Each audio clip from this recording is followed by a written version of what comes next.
Hello everyone and welcome to this video on my Toshiba 4000 CDT. In this video I will be removing the CMOS batteries, giving the laptop a clean and using the system resource disk to restore it to as new condition. We will also take a look at the specs and some of the software that's included on the restore CD. So let's start by taking a look at the laptop. Looking at the front of the laptop, we can see the battery which can be removed, all of the function lights which show if it's charging or hard drive or disk activity, the catch to open and close it, and that's about it for the front. If we turn it around to the side, you can see we've got some card slots for adding expansion cards, also a 3.5-inch floppy disk drive and CD drive.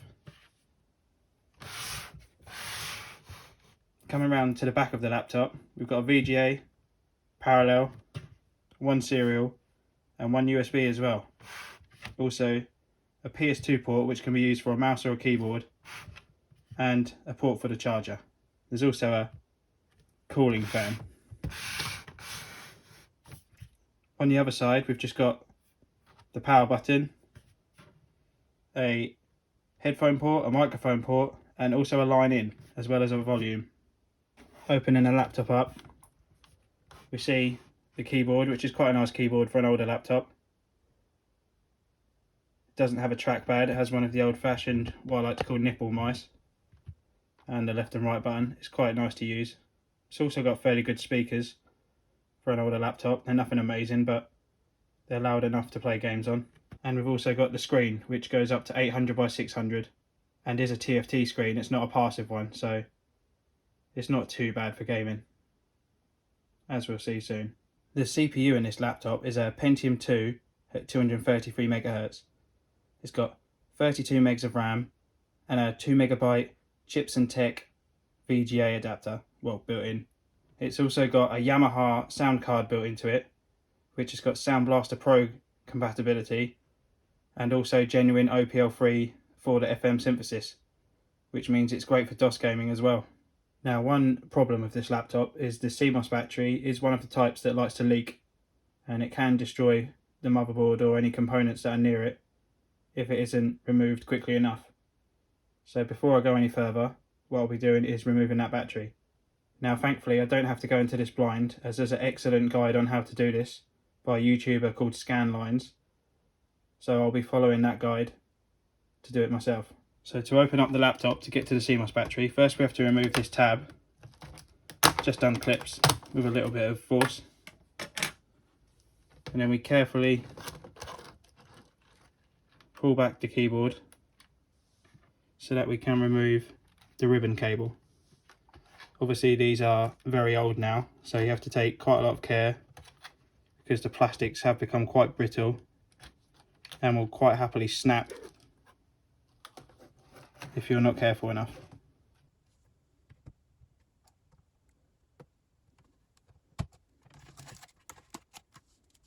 Now we've turned it upside down, we have to remove the battery. You do that by sliding that across and then just pulling the battery out. Next up we have to remove the hard drive caddy. Just one screw here to hold that in.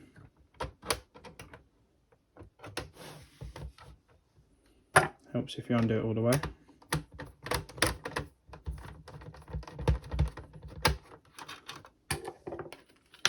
There's my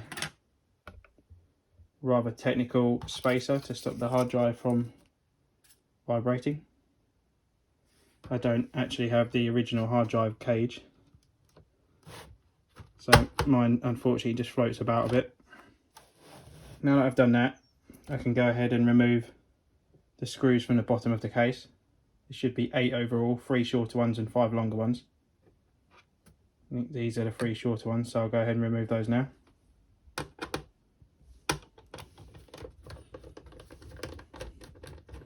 Unfortunately my magnetic screwdriver is too big for these screw heads, so I have to undo them and then use the magnet to pull them out.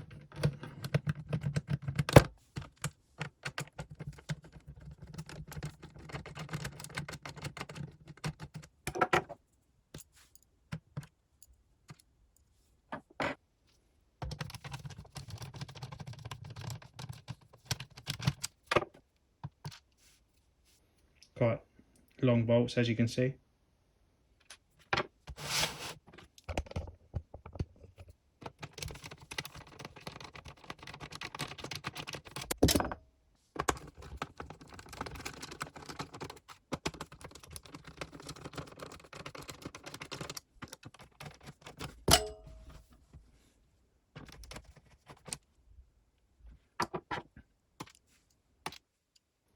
We also need to remove these two screws here from the back of the laptop.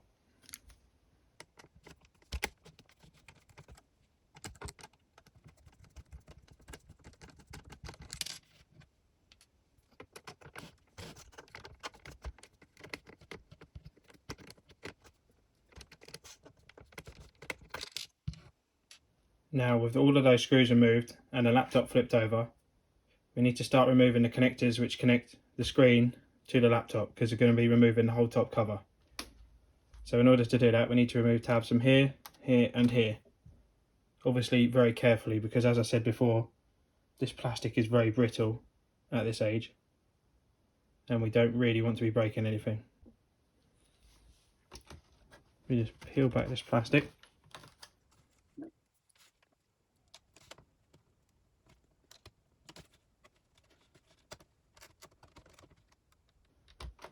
Oh, that was easier just to gently pull the cable.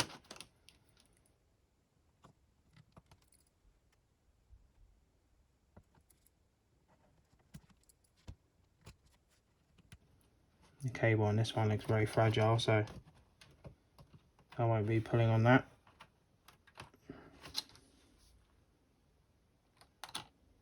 Now on this last one, there is a piece of tape that needs to be removed first.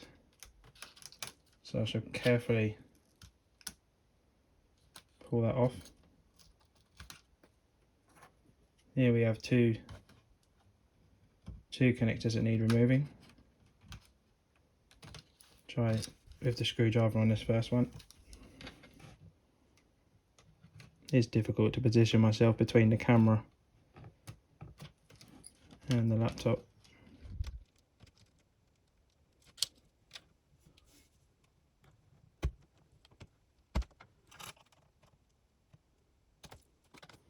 Of course, I really don't want to slip here, because that would be a bit of a disaster. So very carefully and very slowly is how we're going to remove this one. And that's out. Now just this last one. Very similar to the one that was on the other side. Perhaps this could be a speaker connection, although I have no idea.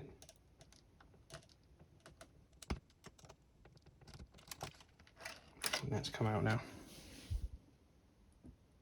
Now that those are out, I've got 4 more screws to remove from the top. Here, here, here and here. So let's remove those.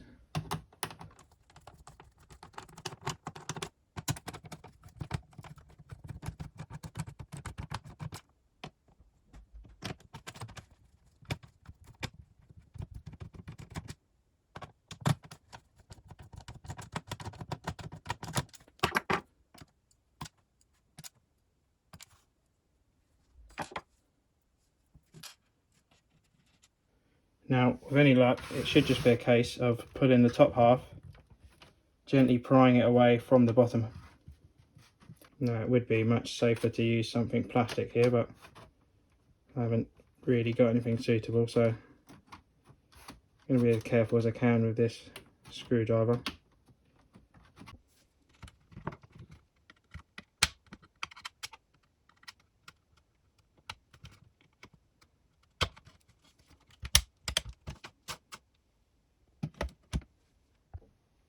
So I've popped the whole top cover off, and you do have to be careful because the screen is obviously attached to it and it will be very top heavy.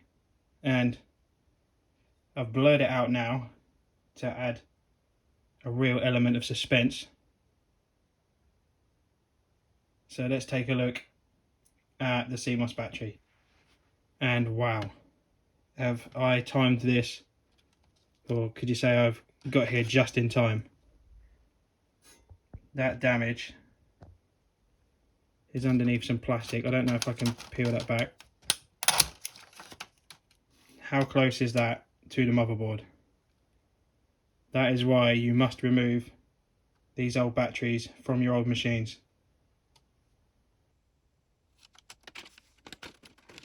Just push that to one side.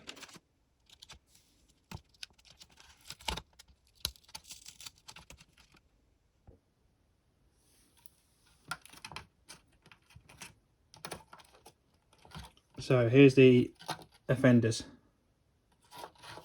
I'm not going to be replacing them because none of the BIOS settings in this laptop need to be saved really. The default ones will make it boot every time, and there is even a Toshiba utility which can change the BIOS settings from within Windows. So that's not going to be a problem. I'm just going to pull these out, and then I'm going to have to go and grab some vinegar and try and neutralise some of that leaked battery and hope that it doesn't spread any further than it has. Here's another angle of that. You can really see I've got very, very lucky here. It's a good job I hadn't put this restoration off any longer.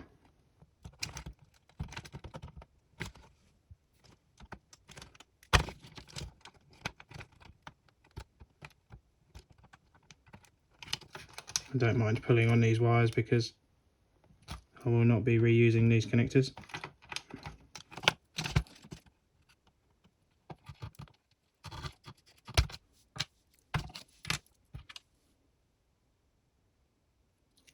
The destroyers of old electronics.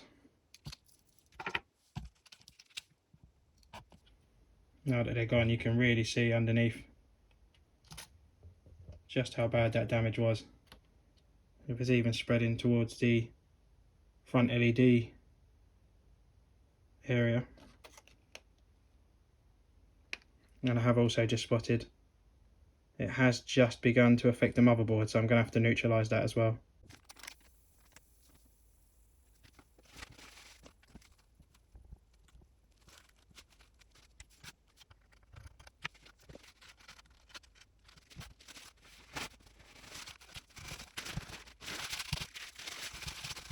So I've managed to clean the worst of it off. There's still a lot of it there, but I'm confident it's not going to spread anymore. Definitely, of course, now the batteries are removed. I just neutralised it with some white vinegar and then cleaned the vinegar off with some isopropyl alcohol. If this was still on some metal, then I probably would make a better attempt at cleaning all of it off, but since it's only on the plastic and I've removed the batteries, I don't feel it's going to go any further, and to clean all of that off would take a long time. So I'm pretty sure it'll be fine like this. Let's hope so anyway. It's time to put the laptop back together. Before I do seal it up, here's a shot of that Yamaha sound chip I was talking about at the start of the video. Very well known sound chip.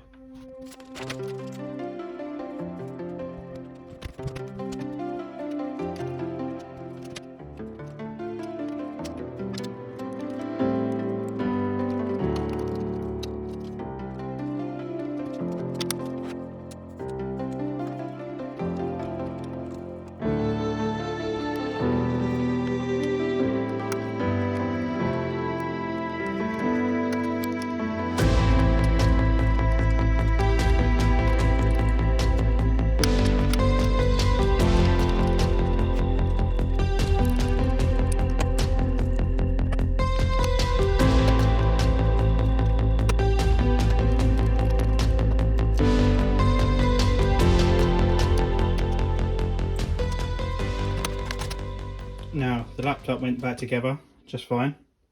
It was fiddling around a little bit with some of the ribbon cables, but that's just me trying to work around the camera. Before I do go ahead and give the actual system a clean, let's turn it on and see if it still works.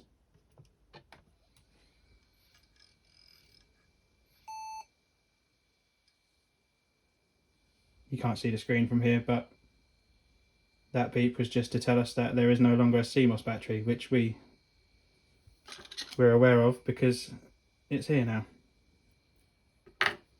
So now that I know that the laptop's still working, I'm gonna give the case a good clean up. Just going to use elbow grease, all-purpose degreaser.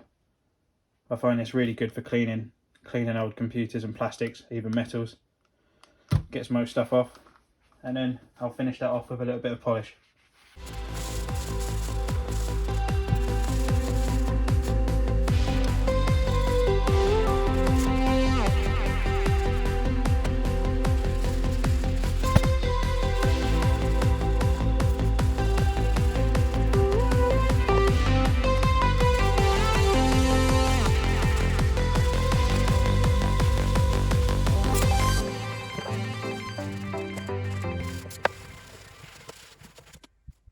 So here's the laptop all cleaned and with no more leaky batteries inside. I have neutralised all of the acid that had leaked, so hopefully the mess that was still in there is finished eating away at the plastics. So now that the laptop's fully clean on the outside, it's time to deal with the software, and for that I have this fully legit restore disk. Now I actually searched for a long time to find the restore disk for this laptop, and I was unable to find it anywhere, but what I did find was the restore disk for a 4005 CDT, and after looking up the specs for that, I noticed that they were almost identical to the specs of this one, so I downloaded that and put it to a disk and tried it, and it worked perfect. So that's the image that I'll be using to restore this laptop with. I will leave a link in the description to the archive.org page where you can download that restore image if you need to use it for yourself. Now this isn't the easiest screen to capture. I don't have any way to capture VGA directly, so I do have to use the camera for it. The screen's not the brightest, so I've had to turn off all the lights in the room. Hopefully that's clear enough when it comes out onto YouTube. But I'm going to change to boot from CD-ROM first, and then hit end to boot from the CD.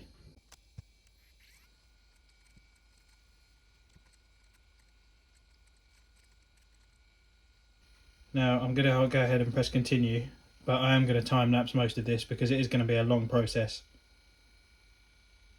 So I'll catch up with you when it is finished.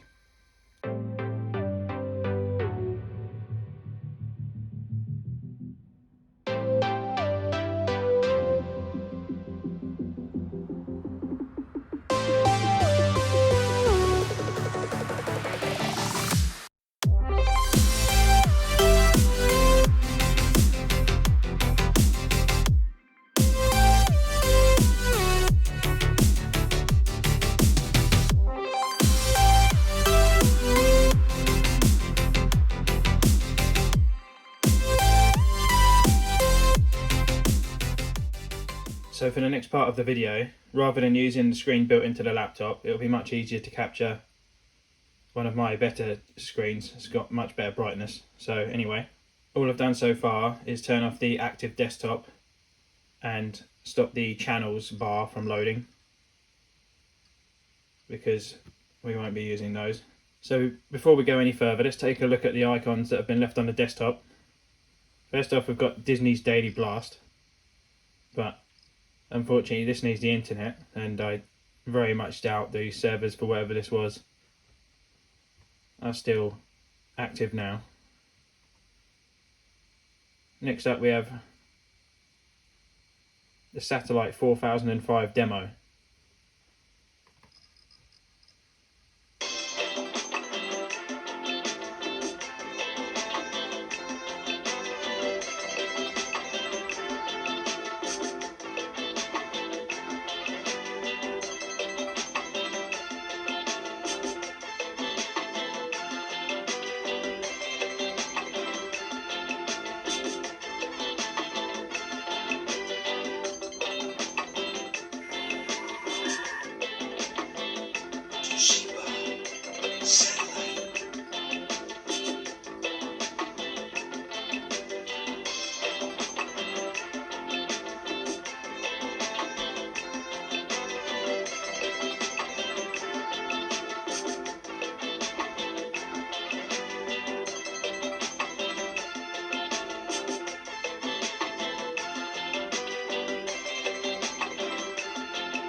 Well, I may have had to mute the music on that, but if not, I hope you enjoyed that.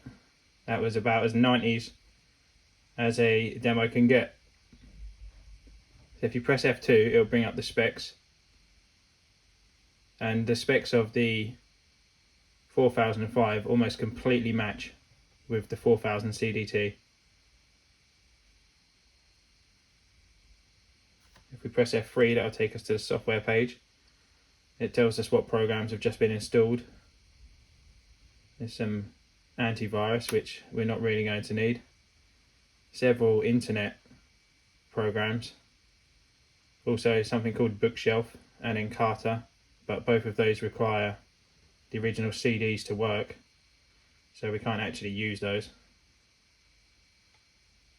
I'm going to hit F5, but I may cut this out because I think that's just going to play the video again. So if you press F5 where it says video, that will load the music video for the song Peaches, which for obvious reasons I'll be skipping out on in this video. If we press F6, it just brings up the support pages, the numbers to ring. Probably unlikely that those are still active. F7 brings up the accessories page. Just got a list of accessories that are available for the laptop at the time. Now, interestingly, I don't think there's any way to close this without Task Manager. Escape, Alt F4, Alt Q. Nothing. Well, no, that's gone.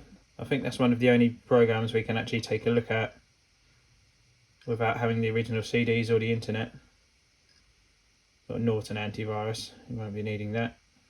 So as you can see from all of the bundled programs, it's definitely oriented towards businesses and getting towards sort of homework uses with the Encarta, with the only hint of gaming really being the Disney Daily Blast. So while Toshiba clearly didn't put much thought into gaming on this laptop, that's exactly what we're going to do next. So I'm going to be testing out 3 games, the first of which will be to test out the DOS support for the sound card. I'll be using Transport Tycoon for that, but I won't be running in pure DOS, just a DOS window this time.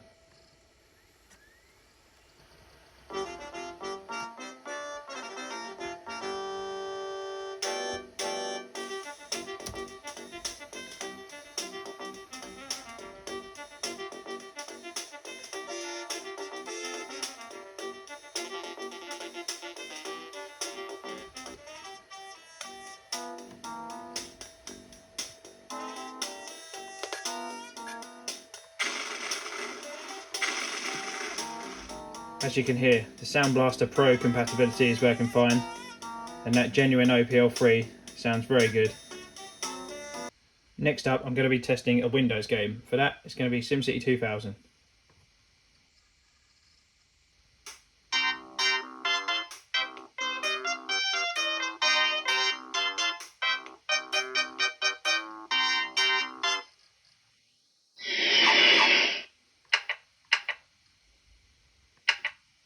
As you can see, absolutely no problem running on this laptop. Thank you. Even on a very big map, just like this one.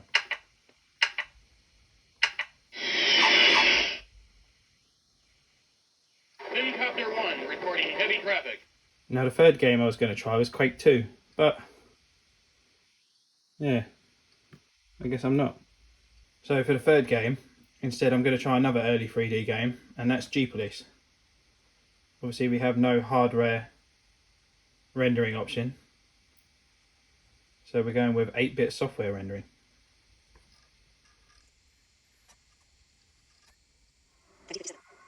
The FMVs seem to run smooth enough. Depleted. A race to claim every orbit.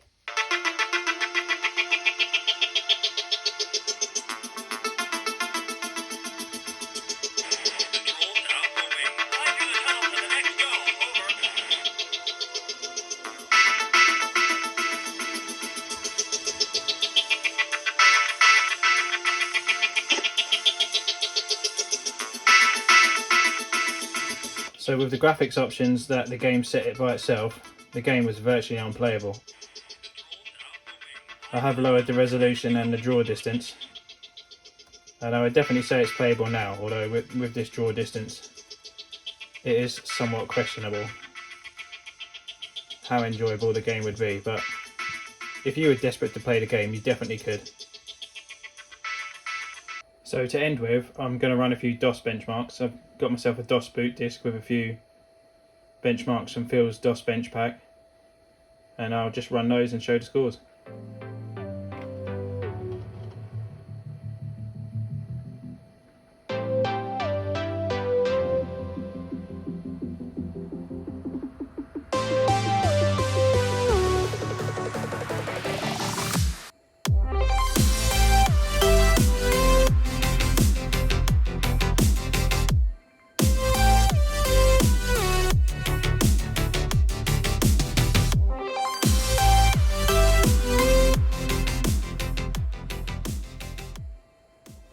So overall, this has been a pretty good laptop for early Windows games and certainly late DOS games.